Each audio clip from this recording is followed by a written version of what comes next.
जितने सैनिक थे रुक्मिणी जी की रक्षा करने के लिए खड़े थे, इन लोगों ने देखा, कहा देखो कितना सुंदर जो है घोड़े हैं, देखो कितना तेजी से रथ आ रहा है। एक ने कहा देखो पताका कितना बढ़िया लहराता है। एक ने कहा अरे वो रथ का सारथी देखो कैसे कितनी तेजी से घोड़े को चला रहा है। एक ने कहा घोड़े देखो बिल्कुल जैसे हवा से बातें कर रहे हैं। एक ने कहा अरे तब तक भगवान जी कहा सारथी छोड़ो, अरे उसके ऊपर जो रथी बैठा हुआ है, जो सवार है वो कितना सुंदर है। भगवान धीरे से मुस्कुरा दिए, कहा इसकी मुस्कान देखो कितनी सुंदर है। अरे कमर पर करदनी, पाँव में पैजनी, देखो कितना सुंदर लग रहा है। और कहा ये देखो कन्हैया, इसके कमर में मुरली कितनी शोभा दे रही। भगवान मुस्कुराए। अब वो जो है बिल्कुल भूल गए। भगवान कृष्ण पहुंच गए, कहा देखो कितनी जल्दी घोड़ों ने ब्रेक लेकर के बिल्कुल रोक दिया रथ को। इतना जल्दी कोई घोड़े रोक नहीं पाते। और कहा देखो ये कितना सुंदर है। भगवान को देख रहे हैं और भगवान देखते देखते उन लोगों के ऊपर कंधे के ऊपर चढ़ गए और एक से दूसरे के कंधे के ऊपर, दूसरे से तीसरे के कंधे के ऊपर, तीसरे से चौथे के कंधे के ऊपर, इस प्रकार चढ़ते चढ़ते उस पार पहुंच गए। और कहा देखो ये कितना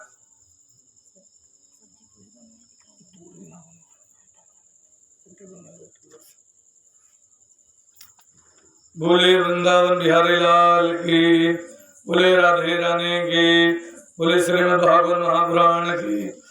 तो एक ने कहा देखो कितना हल्का लग रहा है, लग रहा है जैसे फूल रखा हो कोई एक से दूसरे पर। कहा हाँ हाँ बड़ा हल्का लग रहा है। और दौड़े दौड़े गए रुक्मिणी को। कहा रुक्मिणी, जैसे देखा रुक्मिणी बड़ी पसंद हुई, मुस्कुराई और रुक्मिणी का हाथ पकड़ा और फिर सिपाहियों के कंधे पर पैर रखते हुए इस पार आ गए। और इस पार आकर के रुक्मिणी को लेकर के बैठ गए और बैठ करके जो है चल दिए। अब चल दिए तो चलते चलते जा रहे हैं तो रास्ते में बड़ी विचित्र घटना घट रही।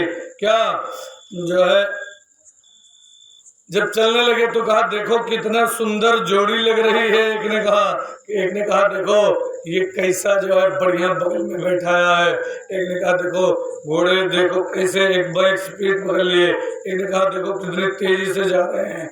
एक ने कहा अरे मुझे तो पता ही नहीं लगा कब से यहाँ तक गए। और जैसे 1.5-2 किलोमीटर निकले भगवान, ऐसे कहा तब उन सिपाहियों को याद आया। कहा हम लोग खड़े किस लिए थे? कहा हम लोग खड़े थे रुक्मिणी की रक्षा के लिए। तो कहा रुक्मिणी को तो वो ले गया। एक ने कहा अंदर है। कहा नहीं वो तो ले गया रुक्मिणी को। सारे रुक्मिणी को ले गया, हल्ला हुआ। अब भागे सब लोग, रुक्मिणी को ले गया कन्हैया, रुक्मिणी को ले गया। दौड़े दौड़े उसके पीछे भागे और पहुंच करके जो है सब लोग पीछे पीछे दौड़े और बताया। और सब लोगों ने रथ निकाले और दौड़े दौड़े पीछे लग गए। और रुक्मिणी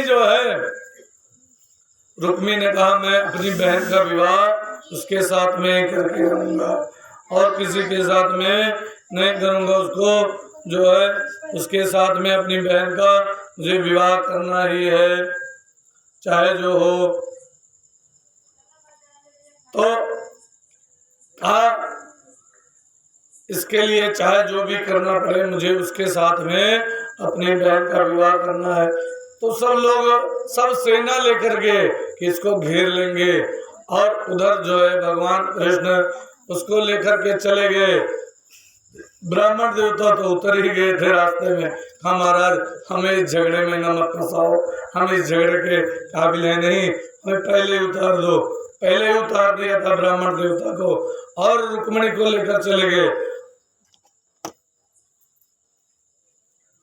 और रुक्मिणी को लेकर गए तो बड़े प्रसन्न थी रुक्मिणी भगवान का साथ पा करके। और भगवान भी बड़े प्रसन्न थे। और जो सेना पीछे आ रही थी, कहा सेना आ रही है, रे अब इनसे लड़ना पड़ेगा। तब तक बलराम जी भी तो पीछे ही थे। बलराम जी ने कहा चिंता मत कर कन्हैया, तू जा शादी कर और इधर सेना को मैं संभाल लूंगा, सेना से लड़ने के लिए मैं तैयार हूँ। वो भी सेना लेकर आए थे, भयंकर युद्ध हुआ। जो है राजा भीष्म की सेना हार गई। उसमें रुक्मी जो था, रुक्मी ने प्रतिज्ञा की कि मैं अपनी बहन को वापस नहीं ला पाया तो मैं वापस मुंह नहीं दिखाऊंगा, मैं यहाँ आऊंगा ही नहीं। और वो जो है चला गया, साथ में ही पीछे पीछे चला गया, किसी तरह सेना से भाग करके मारते हुए निकल गया। और उस पार पहुंचा जब जा करके तो वो भगवान कृष्ण के पीछे ही अपना रथ लगाए हुए था। भगवान ने रथ रोका और उससे युद्ध किया, अर्थात उससे लड़े और लड़ करके उसका हाथ पैर बांध लिया। और बांधने के बाद उसको जो है रथ में बिठा दिया। और इधर बलदाऊ जी जीत करके आ रहे थे, तब तक रथी से कहा ले चल रथ। और भगवान कृष्ण तलवार निकाल करके वो के जो है पूरा जितना बार रहा सब छोड़ डाले तलवार से, बिल्कुल गंजा कर दिया। तो कहा अरे एक नहीं ये क्या कर रहा है। बलराम जी ने कहा इसको मैं जो है इसके बाल छील रहा हूँ कि इसे याद रहे कि अब ये दोबारा वहां जा नहीं सकता। कहा नहीं, मेहमानों के साथ ऐसा व्यवहार नहीं करते। रुक्मिणी से पूछा था, कहा बताओ मैं तुम्हारे भाई के साथ क्या करूं। कहा मेरा भाई है, इसे जान से मारना मत, बाकी चाहे जो करो आप स्वतंत्र हो। तो बाल छील दिया। तो नाईगिरी का काम कर रहे हो। भगवान कृष्ण से बलराम ने कहा नाईगिरी तुम छोड़ोगे नहीं, ये क्या कर रहे हो, ये काम ठीक नहीं है। लेकिन माने नहीं, सब छील करके आप इसे छोड़ देते हैं। बलराम ने कहा इसे मत छोड़ो। कहा क्यों। कहा अरे अभी विवाह होगा तुम लोगों का। हाँ। कहा उसमें जो है ब्याहे माँ बिटिया के भार के जरूरत लागे थी। क्या कहते जरूरत लागे थी बताओ थे।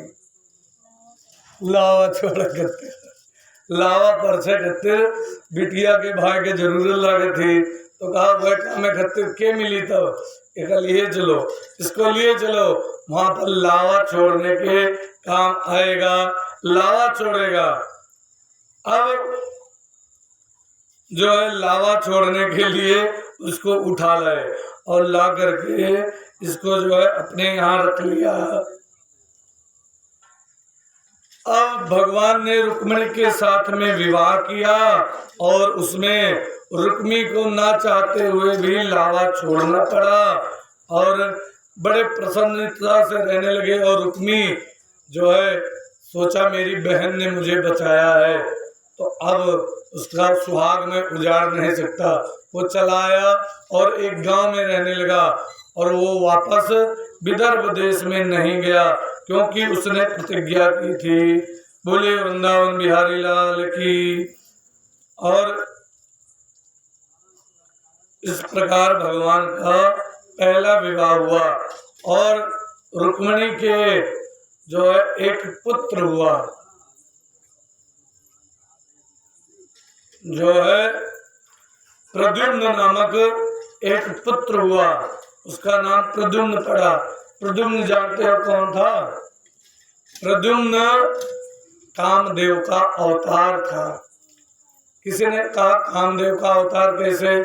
कहा जब एक राक्षस हुआ तारकासुर, तो तारकासुर ने वरदान मांगा ब्रह्मा जी को ही, तपस्या करके प्रसन्न किया और ब्रह्मा जी से वरदान मांगा। कहा महाराज मुझे ये वरदान दीजिए कि मैं मरूं ना। कहा अमर तो हम भी नहीं है, वरदान में नहीं दे सकता ये। तो कहा अच्छा ठीक है मुझे वरदान दे दो मैं शंकर जी के बेटा से मरूं। ठीक है तथास्तु। अब ब्रह्मा जी तो वरदान लेकर चले गए। शंकर जी ने समाधि लगा ली थी काफी दिन के लिए और समाधि से उठ नहीं रहे थे। जब से सती जी को त्यागा था तब से समाधि लगा दी थी, उठे ही नहीं समाधि से। जब समाधि से उठे नहीं तो सब देवताओं ने सोचा और तारकासुर वरदान पा करके सब देवताओं को तंग करने लगा। देवताओं ने कहा ये तारकासुर को मारने के लिए शंकर जी को जगाना पड़ेगा और शंकर जी का विवाह होगा, तब उनसे पुत्र होगा, तभी तारकासुर का वध किया जा सकता है, अन्यथा नहीं किया जा सकता। तो आप शंकर भगवान को जगाएगा कौन? तो सब इंद्रादिक देवताओं ने कहा हे कामदेव, इंद्र देवता सबसे श्रेष्ठ देवता है, ये सबसे जो है काम ले सकते हैं, किसी को भी काम कह सकते हैं कि तुम ये काम करो जा करके। तो इंद्र देवता ने कामदेव से कहा है कामदेव जो जा करके भगवान भोलेनाथ की समाधि भंग करो। कामदेव आया कैलाश पर्वत पर, भगवान भोलेनाथ समाधि में मग्न थे, आम के वृक्ष के ऊपर चढ़ गया और चढ़ करके जो है उसी पल्लों में छिप करके कामदेव भगवान के ऊपर, शंकर जी के ऊपर अपने बाण छोड़ने लगा। काम के 5 बाण हैं, रूप रस गंध स्पर्श शब्द, ये जो है 5 बाण छोड़ने लगा। रूप रस गंध स्पर्श शब्द का मतलब समझे? रूप की जो है सबसे पहले ऐसा बाण छोड़ा कि शंकर जी की आंखों के आगे जो है सुंदर स्त्री का रूप दिखाई देने लगे। और जब शंकर जी के ऊपर ये बाण का प्रभाव नहीं हुआ तो उन्होंने रस का बढ़िया जो है मीठे मीठे अंगूरों के इत्यादि जो रस होते उसके जो है रस रूपी बाण छोड़ा, उससे भी नहीं प्रभाव पड़ा। तब बढ़िया जो है ऐसा बाण छोड़ा जिससे खूब सुगंध आ रही थी कि नाक से जो है सुगंध लेंगे, उससे भी नहीं फर्क पड़ा। तब अप्सराओं को भेजा और शंकर जी को स्पर्श करने लगी, उससे भी शंकर जी को प्रभाव नहीं पड़ा। तब उन्होंने शब्द रूपी बाण छोड़ा, अर्थात वो छम छम छम छम ऐसा नाचने लगी कि शंकर जी के कानों में शब्द पड़े, तब भी फर्क नहीं पड़ा। कामदेव ने अपनी पूरी ताकत लगा दी, पूरा संसार काम के वशीभूत हो गया, वृक्ष लताओं के ऊपर चढ़ने लगे और इत्यादि जो पूरे संसार के पुरुष जो है जितने स्त्री पुरुष थे सब एक दूसरे से मोहित होकर के काम में होने लगे। इतना भयंकर रूप कर दिया कामदेव ने। तब जाकर के जब ऐसा किया तो भगवान शंकर की आंख खुली, खूब जोर लगाया तो भगवान शंकर की आंख खुली, मारे क्रोध के उन्होंने तीसरा नेत्र खोला और तीसरे नेत्र से कामदेव जल करके भस्म हो गया।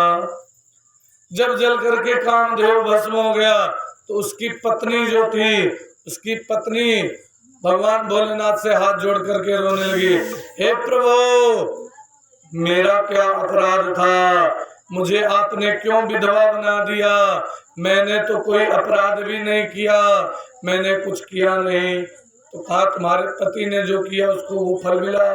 कहा मेरे पति ने अपने मन से तोड़ो ना किया था प्रभु, वो तो इंद्रादि देवताओं के कहने पर किया था।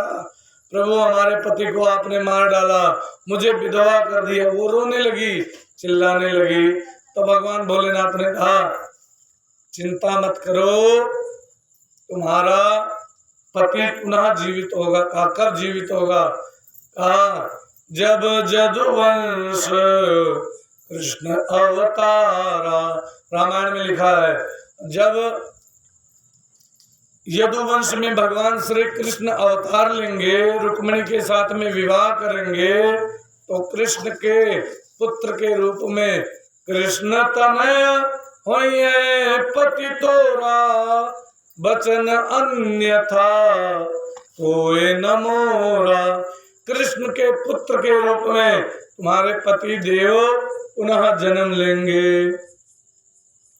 वही कामदेव आज भगवान श्री कृष्ण के पुत्र के रूप में, प्रद्युम्न के रूप में जो है अवतरित हुए। अच्छा, तब रुक्मिणी जो महाराज कामदेव की पत्नी रति थी। रति ने कहा मेरे पति मुझे कैसे मिलेंगे? कहा एक सुर नामक राक्षस होगा, उसके यहाँ तुम चली जाओ और वहां पर तुम रसोइये का काम कर लो, जो रसोइये करते हैं, अर्थात भोजन बनाने की नौकरी कर लो उसके यहाँ, और वहीं तुम्हारे पति मिलेंगे एक मछली के पेट में। अच्छा, अब भगवान शंकर जी ने पूरा बता दिया था। तो संबरासुर को पता चला कि मेरी मृत्यु भगवान कृष्ण के बेटा के साथ में होगी। तब भगवान, अच्छा उधर कथा छूट गई, तो शंकर जी का विवाह हुआ। जब शंकर जी समाधि से जगे तो शंकर जी का विवाह पार्वती जी के साथ में हुआ। कार्तिकेय जी ने तारकासुर को मारा। बोलिए वृंदावन बिहारी लाल की। और इस प्रकार जो है इधर संबरासुर को मालूम हुआ कि कृष्ण के पुत्र के द्वारा मेरी मृत्यु होगी, तो उसने क्या किया जानते हो? उसने भगवान कृष्ण के पुत्र को, रुक्मिणी के पुत्र को रात में चुपके से हरण कर लिया और आकाश मार्ग से समुद्र की तरफ लेकर जाकर के समुद्र में फेंक दिया। समुद्र में एक मछली उस पुत्र को निगल गई, प्रद्युम्न को निगल गई, और प्रद्युम्न जी उसके पेट में चले गए मछली के, और मछुआरों के द्वारा वो मछली पकड़ी गई। और पकड़ी गई बड़ी मछली थी, तो उसको सब लोग खरीद नहीं सकते थे। संबरासुर के यहाँ का एक जो है व्यक्ति आया, जो उनके यहाँ सब्जी लाने का कार्य करता था। उसने उस मछली को पकड़ा और पकड़ करके उसको मछली को खरीदा, लेकर गया अपने यहाँ और रति को दिया, कहा आज ये बनेगा भोजन में। रति जानती थी, तो वो हर एक मछली जो बड़ी आती थी वो संभाल करके काटती थी। उसने संभाल करके उसको काटा, तो उसमें जो है एक पुत्र मिला। उस पुत्र को बड़े प्रेम से लालन पालन किया, जैसे माता लालन पालन करती है, ऐसे ही उस पुत्र को लालन पालन किया और उसको जो है अपने यहाँ रखने लगी। और इस प्रकार धीरे धीरे प्रद्युम्न जी उसके यहाँ रह करके संबरासुर के यहाँ ही पल रहे हैं, और संबरासुर को मालूम नहीं। संबरासुर जितनी माया जानता था वो सब माता रति जानती थी। माता रति ने संबरासुर को किस प्रकार हराया जा सकता है, क्योंकि जो घर का सदस्य है वही जो जान सकता है कि किस प्रकार इसको गिराया जा सकता है। अगर घर के सदस्य सब एक तरह से रहें तो कोई हावी नहीं हो सकता बाहरी व्यक्ति। तो इधर माता रति जानती थी कि किस प्रकार से संबरासुर को हराया जा सकता है। जो जो माया थी वो समस्त माया, समस्त शक्तियां प्रद्युम्न को सिखाई, और प्रद्युम्न जो है बड़े प्रेम से सब शक्तियों को सीखते चले गए। और सीखते सीखते काफी समय व्यतीत हो गया। प्रद्युम्न बड़े हुए, जब 16 साल के हुए, तब एक दिन माता रति बिल्कुल एकदम बढ़िया नहा धो करके, बढ़िया 16 श्रृंगार करके, एकदम जैसे पत्नी पति के पास आती है जिस भाव से, उसी भाव से पहुंच गई प्रद्युम्न के पास में। प्रद्युम्न ने कहा आप मेरी माता हो, आपने मेरा लालन पालन किया है, तो आप मुझे ऐसे स्पर्श कर रही हो जैसे मैं आपका पति हूँ। ये माता ऐसा व्यवहार आपका क्यों मेरे साथ में हो रहा है? बताया, कहा मैं रति हूँ, तुम पिछले जन्म में कामदेव थे, देवताओं ने तुम्हें शंकर जी के पास भेजा था, शंकर जी को की समाधि तुमने भंग की लोक कल्याण के लिए, और शंकर जी के तीसरे नेत्र से तुम जल करके भस्म हो गए थे। तब शंकर जी ने कहा यदुवंश में कृष्ण के अवतार, कृष्ण के पुत्र के रूप में तुम्हारे पति अवतार लेंगे, वो इस प्रकार मछली के पेट में आकर के तुम्हारे पास पहुंचेंगे, तब से मैं तुम्हारी प्रतीक्षा कर रही हूँ। तो कहा पिछले जन्म में आप मेरी पत्नी थी? कहा हाँ। और हमेशा इसी जन्म में नहीं, हर जन्म में आपकी मैं पत्नी थी और रहूंगी, मेरे अलावा और कोई आपकी पत्नी नहीं हो सकती। अब प्रद्युम्न जी समझ गए कि ये जो है इसीलिए इस भाव से आई है। तो कहा अब यहाँ से चलते हैं। कहा नहीं, चलने से पहले संबरासुर को हराना जरूरी है। संबरासुर को जो है भगवान के पुत्र प्रद्युम्न जी ने संबरासुर का और प्रद्युम्न का भयंकर युद्ध हुआ। कहा मेरे यहाँ पलने वाला बालक आज मुझसे लड़ रहा है, और प्रद्युम्न जी ने संबरासुर को हराया, और हराने के पश्चात प्रद्युम्न जी माता रति को लेकर के चल दिए। कहा मेरे पिता कहाँ रहते हैं? तो बताया द्वारकापुरी में। बोले वृंदावन बिहारी लाल की। और द्वारकापुरी में